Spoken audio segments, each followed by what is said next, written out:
అందరికీ నమస్కారం అండి. ఇది చూడండి బట్టి ఖాతా అంటారు. దీనికి ఏ విధంగా తయారు చేసుకోవాలో, దీంట్లో ఏమేమి వేయాలో అన్ని వివరాలు తెలుసుకునే ప్రయత్నం చేద్దామండి. ఇది ఏ విధంగా మనకు పంటలకు పనిచేస్తుందో అనేది. మీరు చూస్తున్నది రాజ్ ఫార్మింగ్. నేను మీ రాజ్ కుమార్. ఈ ఛానల్ని మీరు మొదటిసారిగా చూస్తున్నట్లయితే సబ్స్క్రైబ్ చేసుకోండి. అయితే బట్టి ఖాతా అంటే ఏమిటంటే మనకు రసాయనిక ఎరువులు డైరెక్ట్గా మనం పొలంలో వేయకుండా ఈ విధంగా మనకు ఒక వారం 10 రోజులు తయారు చేసుకునే ప్రక్రియనే మనం బట్టి ఖాతా అంటాం చూడండి.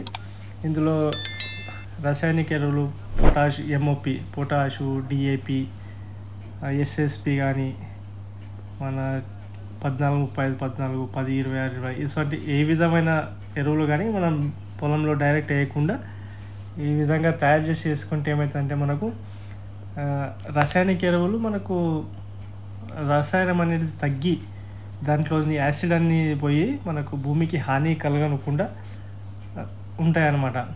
అది ఏ విధంగా అంటే మనకు బట్టి ఖాతా చేస్తాం చూడండి. అది మొత్తం ఇందులోనే మన కెమికల్స్ రసాయనం మొత్తం ఇందులోనే యాసిడ్ రూపంగా వెళ్ళిపోయి భూమికి మన వానపాములు కానీ భూమికి మంచి చేసే బ్యాక్టీరియా కానీ అవి ఏవి కూడా మనకు భూమికి హాని కలగకుండా ఆర్గానిక్గా తయారవుతుంది అన్నమాట. ఇది అయితే ఈ ప్రక్రియ అనేది మనకు మహారాష్ట్రలో, ఎంపీ, మధ్యప్రదేశ్లో అక్కడ చాలా వరకు చేస్తున్నారు. అయితే మన దగ్గర తెలంగాణలో, ఆంధ్రలో ఇంకా ఇప్పుడు తయారు చేస్తున్నారు అనుకోండి. అదే మనం ఇది ఏ పంటకైనా మనం వాడుకోవచ్చు అనుకోండి. చూడండి ఈ విధంగా పొటాషు, డిఏపి అయితే పశువుల ఎరువు అని వేసుకోవచ్చు. లేదంటే మనము ఏ విధమైన మట్టి ఉంటుంది చూడండి, మట్టి కూడా వేసుకోవచ్చు. ఇట్లా మైక్రోన్యూట్రియన్స్ బ్యాగ్ ఉన్నది చూడండి, మైక్రోన్యూట్రియన్స్ బ్యాగ్ వేసుకోవచ్చు.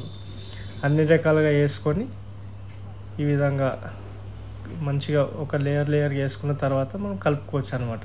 ఇట్లా మేము పశువుల ఎరువు వేస్తున్నాం చూడండి. ఇది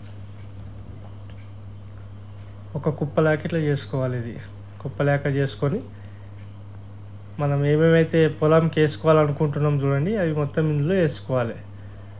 అయితే ఇది ఏ పంటకైనా వాడుకోవచ్చు. మనం బీ కిసాన్ గ్రూప్ వాళ్ళు ఈ విధంగా తయారు చేస్తారు. వాళ్ళకి చూసి మేము కూడా తయారు చేసుకోవాలనుకుంటాం. మేమైతే అల్లంకి వేసుకుంటున్నాం. ఇది చూడండి వైసోనోమీటా అని ఉన్నది, బీ కిసాన్ గ్రూప్ వాళ్ళది వైసోనోమీటా. అది ఇది చూడండి పొటాషియం హ్యూమేట్ అంటే హ్యూమిక్ యాసిడ్, మరియు ఇంకొకటి పొటాషియం ఫల్వేట్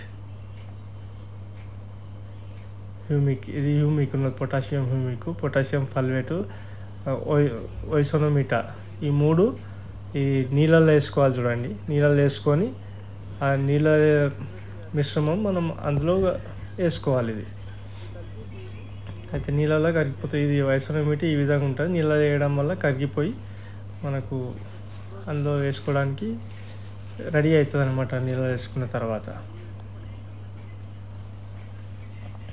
మొత్తం మనం ఏమేమైతే వేస్తున్నామో ఒక 50 కిలోల డిఏపి ఉన్నది అనుకోండి, 3 ఇంతలు మనం పెంటెరువు కానీ మట్టి కానీ వేసుకోవాలి. 1:3 వేసుకోవాలన్నమాట. వేసుకున్న తర్వాత ఇట్లా బాగా కుప్పైన తర్వాత మంచి కలుపుకోవాలి చూడండి పారతోటి. ఇట్లా అన్నీ బాగా కలుపుకోవాలి కింది నుంచి పైదాకా. అయితే దీనికి కంపల్సరీ కింద ప్లాస్టిక్ బటర్ ఉంటుంది చూడండి, అది వేసుకోవాలి. కిందికి కూడా గాలి పోవద్దు, పైకి కూడా గాలి పోవద్దు, కింద పైన మంచిగా కప్పాలి. అసలు గాలి పోకుండా కప్పుకోవాలి చూడండి. ఇది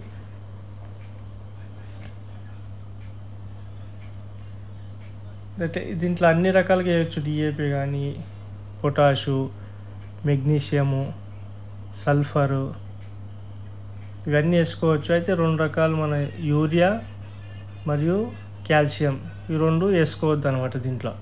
ఇవి వేసుకునడం వల్ల మొత్తం నీళ్ళు లేక ఇడ్చి ఇది ముద్దలుగా తయారయ్యే అవకాశం ఉంటుంది. ఇది మనం తయారైన తర్వాత లాస్ట్కు మనం పంటకి వేసుకునే ముందు యూరియా, కాల్షియం వేసుకొని మనం పంటకు వేసుకోవచ్చు. తర్వాత ఈ విధంగా బాగా కలుపుకోవాలి మనం దీనికి.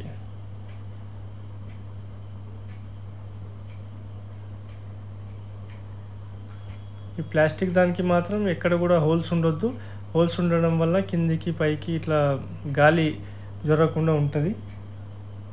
అందుగురించని బటర్ అయితే మంచిది ఉండాలి. ఇలాగ ఒక్క దిక్కించి మంచి ఒక్క పారతోటి బాగా కలుపుకోవాలి. ఒక్కసారి కాకుండా 2 సార్లు కలుపుకుంటే మంచిగా కలుస్తుంది. చూడండి అది కలిసిన తర్వాత చూడండి అంత ఏ విధంగా కలిసిందో. డిఏపి, పొటాషు,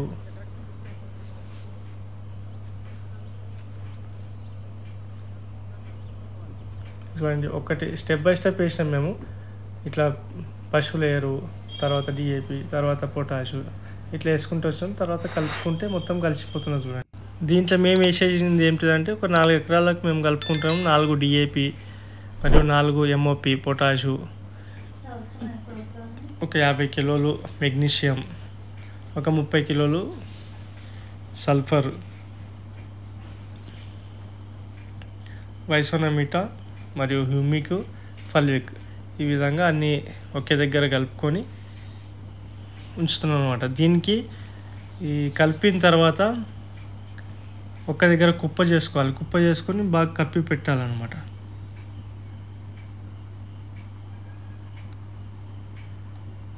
దీనికి చూడండి కొంచెం అవి ఏవైతే మనం వైసోనమిటా, హ్యూమిక్ యాసిడ్ అవి ఉన్నాయి చూడండి, నీళ్ళలో కలిపింది మొత్తం చల్లుకోవాలి. ఇట్లా పైన చల్లుకోవాలి. అదేవిధంగా కొంచెం తడి కూడా చేసుకోవాలి. చూడండి పశువుల ఎరువు ఉంటే ఎక్కువ తడి అవసరం లేదు, కానీ మట్టి ఉంటే ఇట్లా కొంచెం తడి చేసుకుంటేనే బాగుంటుంది. కొంచెం నీళ్ళు వేసుకోవాలి. ఎక్కువ తడపకుండా కూడా ఎక్కువ పచ్చిగొద్దు, ఎక్కువ ఇది వద్దు, కొంచెం నిమ్ముగా ఉండేటట్లు చేసుకోవాలి. ఇది రెండోసారి కలుపుతున్నారు చూడండి. ఒకసారి కలిపిన తర్వాత మంచిగా కలవకపోతే మళ్ళీ ఒకసారి కలుపుకుంటే మొత్తం కరెక్ట్ కలిసిపోతుంది. అది కొంచెం తడి ఉంచాలి. తడి ఉంచితేనే అది కరెక్ట్ పనిచేస్తుంది మనకు.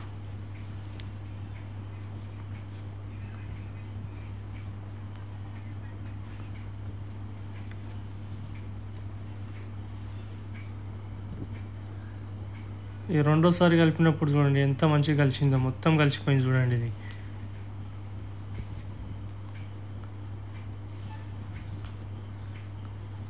అయితే ఇది కలిపిన తర్వాత మొత్తం బటర్ కప్పి వేసేయాలి. ఎక్కడ నుంచి కూడా గాలి పోనట్ల. దాని తర్వాత 3 రోజులు అదే విధంగా ఉంచి 3వ రోజు తర్వాత నైట్లో దానికి ఓపెన్ చేసిన తర్వాత కొంచెం అది గడ్డ బలగొట్టాలి. గడ్డ బలగొట్టిన తర్వాత గాలి మొత్తం నైట్ మొత్తం వెళ్ళిపోతుంది. వెళ్ళిపోయిన తర్వాత మళ్ళీ పొద్దున ఇంకొంచెం తడి కొంచెం నీళ్ళు వేసి మళ్ళీ కప్పి పెట్టి 3వ రోజుల తర్వాత 6 రోజుల నుంచి తెరిచిపెట్టి 7వ రోజు మనం పొలానికి వేసుకోవడానికి రెడీ అవుతుంది అన్నమాట. ఇంత తడి ఉంచాలి చూడండి. ఎక్కువ తడి అవసరం లేదు, మామూలుగా ఉంచితే సరిపోతుంది. మనకి 7-8 రోజుల తర్వాత మనం పొలంకి వేసుకోవడానికి రెడీ అవుతుంది అన్నమాట. ఇది దీనివల్ల ఉపయోగం ఏమిటంటే మనం డిఏపి కానీ ఏదైనా పొలం వేసినప్పుడు 8 రోజుల తర్వాత మనకు పని చేస్తుంది. ఇప్పుడు అదేవిధంగా ఇది ఇట్లా బట్టి కాత్ చేసిన తర్వాత మనం వేసామనుకోండి, మనం వేసిన నెక్స్ట్ డే నుంచే మనకు మొక్కకు పని చేయడం స్టార్ట్ చేస్తుంది అనమాట ఈ ఎరువు. దీనివల్ల చాలా ఉపయోగాలు ఉంటాయి. ఈ విధంగా తయారు చేసి మనం మొత్తం 1 ఎకరా ఉన్నదంటే ఒక 1/2 ఎకర్కి ఇది చేసి 1/2 ఎకర్కి అది చేసుకొని చూస్తే మనకు రిజల్ట్ ఏమున్నది అనేది తెలుస్తుంది అనమాట. మేము కూడా ఇప్పుడు ఫస్ట్ టైం చేస్తున్నాము. మేము ఇది ఏ పంటకన్నా వేసుకోవచ్చు. ఇది మేమైతే అల్లంకి వేసుకుంటున్నాం అన్నమాట. ఈ విధంగా మొత్తం ఈ కవర్ తోటి కప్పి 3 రోజుల దాకా అసలు ఓపెన్ చేయొద్దు. దీంట్లో నీళ్ళ తడి కూడా వెళ్ళొద్దు, వర్షం నీళ్ళు వెళ్ళొద్దు. నీడకు తయారు చేసుకోవాలి ఎక్కడన్నా. ఓకే అండి, ధన్యవాదాలు.